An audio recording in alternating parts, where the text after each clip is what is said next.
Hello, Angel. It's so nice to have you on the show today. How are you doing? I'm doing great, Elijah. Very happy to be here. Beautiful, and thank you so very much for being here. You see, I truly appreciate you. And you see, Angel, oftentimes I love to thank my guest for two things. And I do this so often to the point where it has become my anthem. So, firstly, I want to say thank you so very much, Angel, for investing in yourself. You see, you are on this platform right now because you did invested in yourself. And oftentimes, Angel, I love to make reference to the amazing mango tree. Say some couple of months back, I was on a particular road, and just by the roadside, Angel, there was this very tall, unattractive mango tree. And I use the word unattractive because the mango tree's got no mangoes on it, and the leaves are all dry. So I just walked past it and I went my way. But you see, Angel, just recently I was on that same road, and this time around, a lot's changed about the mango tree. You see, the mango tree caught my attention pretty good from a distance, and immediately I got the urge to move so close to it, of which I did, and it wowed me because now the mango tree's got a lot of mangoes on it, beautiful green leaves and healthy branches, and not just mangoes now, Angel. I'm talking about ripe mangoes. It was such a lovely experience that day, and I was so, so excited. Here is my point. The fact that you dedicated your time, energy, and resources to becoming the amazing angel that you are today, that alone has made it impossible for me to skip you. And that's why you got the request from me to be on the show because I was attracted to the fruit of all that you're doing. Your philosophies, your insight, the impact your work is having, and how you're offering your solutions. These stuffs are beautiful. And just before I sent you that request, Angel, I said to myself, I've got to benefit from these beautiful things Angel is doing. And not only me now, you say, because I don't want to be selfish. And even with the audience. And here we are today with the amazing Angel. So thank you so very much for doing that yourself. And secondly, thank you for saying yes to the invite. Because if you had said nope, there was nothing Elisha could do about it. Thanks so much, Angel. I'm glad to be here. Beautiful. So let's get started. I am quite excited to have you on the show today for some reasons. Firstly, my interest in knowledge seeking. I believe in order for one to transition from a terrible situation to that of a beautiful one in jail, I believe it takes the application of knowledge, quality information, and not just knowledge now, but the application of it. And you see, in jail, ever since I discovered that light in the Hebrew means knowledge and darkness ignorance, I've been so keen to knowledge seeking. Why? Because I do not want to remain in the dark. So that's going to make our conversation today very important to me and even to the listeners. And the second reason why I'm excited to have the incredible Angel on the show is for the sake of the audience. You see, Angel, we live in an age where information is as abundant as grains of sand. We've got lots of information flying out there. So these folks trust me for quality, eye-opening, and very important information of which I am totally convinced, Angel, that our conversation is going to be insightful and impactful. So, for that reason, let's get started with your introduction. Talk to us about your personal or your professional journey, because right now we are so curious. We want to know how Angel got here. Then, afterwards, I've gotten some beautiful questions for you. Okay, Angel, over to you. All right. Thank you, Elijah, for that really sweet story. And I'm going to actually, if you don't mind, like weave that into my philosophy about walking down a path and missing, let's say, a tree, a beautiful tree. It didn't look so beautiful to you then. And that could be our younger lives or my younger life when I was going so fast and I wasn't feeling things, I was doing things. And it got me far in a successful corporate type of measuring, right? I was doing, and I was accomplishing. But inside, I was dying. And that is where doing and feeling are completely two different things, unless you're doing things to help yourself feel. All right.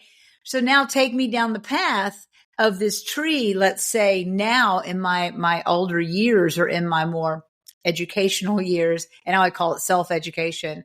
All of a sudden, this tree is full of fruits. Well, the fruits might have been there back when, but I didn't slow down enough to notice the beauty of the fruits or the tree. And that's true in all of our lives. And what I found, if I could boil everything down to the one thing, if there's one thing I have learned to do that has helped me have a fulfilling life, is slow down. And why is that important? Because you cannot go inside where all the answers are. Inside our hearts, our bodies, our souls, inside there is the safest place to be. If you're feeling unsafe, the safest place to be is to check in right here into our hearts and souls. I'm a somatic movement therapist. So of course, everything, my angles and perspective are always going to point back to the body as your truth serum, not your mind. Fear resides in the mind. Beauty and simple truths reside in the body. So now, as an older person or a wiser person, slowing down, which I have to say is very much against my personality. I am get it done. I add more onto my list of things to do. I can do that. I can do this. I can do more. And that was all motivated from a sense of I'm not good enough. So the place where you go to get I'm good enough is in your heart and your soul, because your heart and soul always believe you're good enough. You're perfect and beautiful, your heart and soul. So going down that path and noticing the tree with all the fruits, stopping and looking and seeing and noticing, and now enjoying those fruits. That's like the same in life. If I could reduce it to this story that you told, that is pretty much my perspective. Slowing down, listening, being aware, and enjoying the fruits that are there already inside us. This is so beautiful. I tell you, and you've just impacted me right now. You said within us lies the simple truth, and we have to slow down in order to get the truth that is within us. That's a beautiful one. And thank you so very much for putting it so beautifully. I tell you, you made it quite easy to understand. So, so I've got some questions here. All right, are you ready for me? Absolutely. Love Uh, questions. okay. Okay, so let's get started with what inspired you, or what inspired the idea that the body remembers. Got it? Uh, Inspired. Well, I mean, that is one of the foundational truths. And I can talk from science just super quickly, is when trauma happens to our body, starting in the womb, when we're forming cells for the first time. If your mom experiences trauma, or let's say you were an unwanted child, you came later in life, you weren't expected, whatever, all that literally resides in your body. And so Wow. the body holds stories. The way you were treated at 2 years old, unless you've gone back into that story, into that part of the body where it's stored and released it, that trauma resides there. And that trauma shows up as physical ailments, we'll call it, sensations of discomfort. And if you follow those sensations to its message and answer it, redeem it, release it, that trauma, that thing that happened to you, then that ailment has a chance to dissipate and disappear. That's a basic answer to your question of how stories are stored in our bodies. Wow. I tell you, I never knew all of this. Wow. Okay, so what about this one? How does or how can somatic work help release old emotions? Okay. So somatic, let's solve that mystery. What does that mean? That means anything to do with the body. So massage therapy, yoga, these are all somatic therapies. Somatic therapy is just a big umbrella. And it also means to move and bring awareness in the body with the body that brings us awareness to that sensation. So somatic therapy targets the discomfort, whether that's tightness, butterflies, aching. I'm going to go and do a little bit of science. So it's kind of fun. I just got this one from a friend of mine that our fascia is this like sac that's all around our organs, our muscles. It holds us in. It's like this binding characteristic that holds all our organs and all our things in. But it's also mostly water. And how does that hold us and be watery at the same time? Well, that's just our body. That's its makeup. But when trauma happens, all of a sudden our body braces. You know, if somebody's going to say something to you, how it lands on you, somebody hits you, something happens traumatic, your body stops in that moment and braces. And that's the memory. Because then afterwards, our coping mechanisms, our brain starts to stuff that stuff down. What somatic therapy does is go in and touch that trauma and release it. There's many modalities. How I use it is to go into the sensation and use the movement in the 7 chakras and 7 elements, different elements. These are all just to make it kind of easy, but to go in and move with that sensation, give it voice and express what's been suppressed, express what's been depressed and oppressed. That's what somatic therapy does. Wow, and that's really amazing and powerful. I tell you. And I feel like it's so important people knows about this stuff because this is sounding really new to me, you know? Okay, so what about this one? What role does awareness play in healing the body? A Got it? role that awareness plays Yeah. in the body because most people hide what doesn't look good to the outside world, what they don't think looks good. So hiding something means it's still there. You're just choosing to ignore it. But it's like putting a screaming child into a closet and closing it. It's not like you took care of the problem. You just masked it. You put a facade on it. Whatever that thing is that's upsetting you, awareness says, I have to attend to this. I can't suppress this anymore. I can't ignore this nagging pain, this voice inside of me that says, this person I am with doesn't feel right. And to listen to that voice instead of the head that says, oh, but he's good looking, he's rich, he's this, he's everything I'm supposed to have. But inside, where all your truths lie, something goes, something's not cricket here.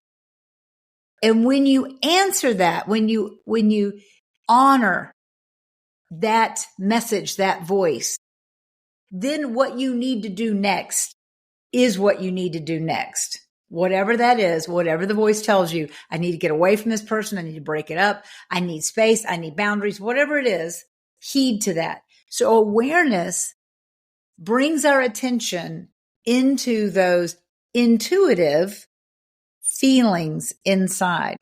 Beautiful. So paying attention to those intuitive feeling is awareness.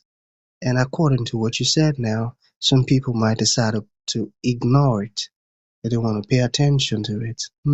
I got that. And this is so Mm-hmm. beautiful, you see. Now I see why you're so good at what you do.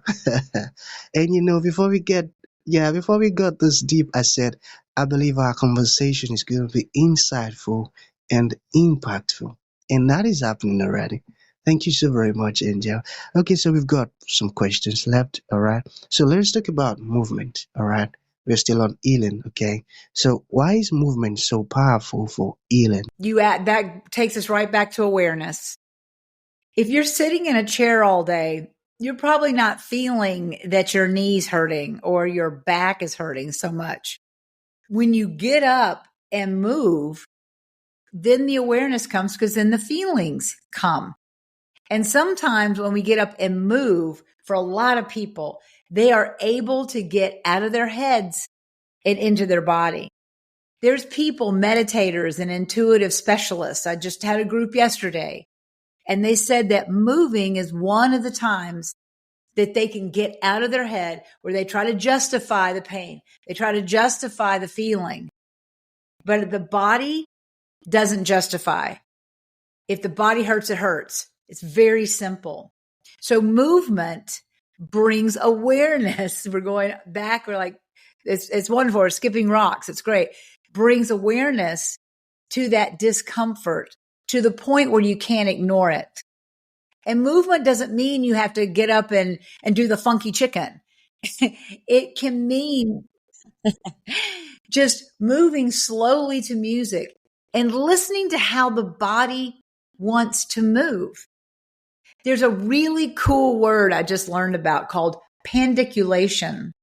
Think about that, pandiculation, which in the dictionary, it's about a yawn. You know, when you begin to yawn, you start to feel like you're going to yawn. And you follow that yawn. Some people suppress it. But pandiculation says follow that sensation to fullness, to where you're fully yawning and then stretching. And you feel where you need to stretch your body. You watch a dog when it wakes up or a cat and how they stretch and yawn. So movement brings awareness to the discomfort, which brings awareness to what the discomfort is about by going into it. Elisha. So you disappeared. I'm hoping that you can edit this because you completely disappeared. Maybe you'll come back. I will wait. Elijah, hoping you're coming back. I almost feel like I'm on candid camera. What will she do? She thinks nobody's listening. So, seeing how experienced you are, Angel, I wanted to ask, how has the journey been so far? You know, this beautiful work you've been doing. How has the journey been so far? Huh? I mean, how is any journey? If you commit to your self-development and healing, then you have to be aware of when things aren't going well and why. So I would say this journey's been like most people's lives. There's been ups and downs. There's been contraction where it feels like nothing's working, and then expansion where you feel like you can do no wrong. Awesome, got it. So to bring this to an end, Angel, what would you like to leave the audience with, like a final thought? And to those folks who would like to reach out to you, learn more about the wonderful stuff you're doing, or even ask you questions, how can that be possible? But what I'd love to leave everybody with today is that healing awareness is not hard. In my book, Issues in Your Tissues, which you can get on Amazon.com, it tells my story and how I got here, but it describes the different areas of the body and the chakras and questions to ask your body if you feel discomfort in any of those areas. If I had a dream, would have everybody be freedom, free in their body, free in their head, free in their heart. And I believe that starts with getting inside our bodies, being one with this vehicle that moves our soul and spirit everywhere. So that is what I'd like to leave everybody with. It's not that hard. Do it.